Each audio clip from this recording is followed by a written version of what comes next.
po ay bahagi ng isang napakalaking pamilya. 12 kayong magkakapatid.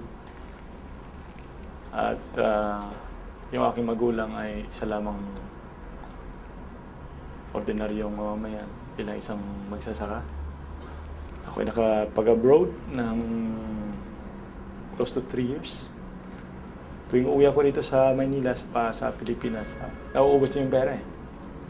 Kaya alis na naman. Ang nangyari, nag-surf ako sa internet. I came across with V-Mobile. Simula, wala kayong bahay. Nagkaroon ako ng mga property sa Palawan.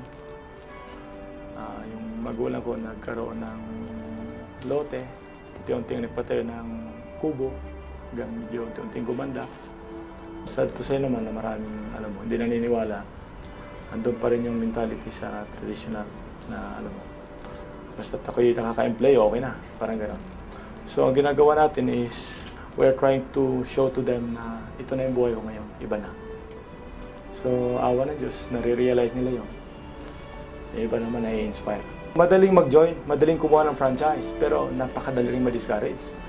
At it's very easy to stop. So, I would say na kung talaga may pangarap ka, ay dapat you have the passion, drive, and determination. Kasi walang perfect na company. Walang perfect na technology, system. Ang tanging perfect lang is yung attitude mo. Just focus,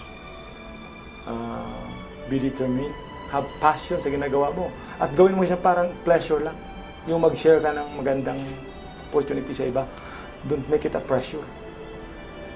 Make it a pleasure. Na wherever you go, whoever they are, in whatever opportunity you have to say it, to share it. V-Mobile is the best. Sobrang the best.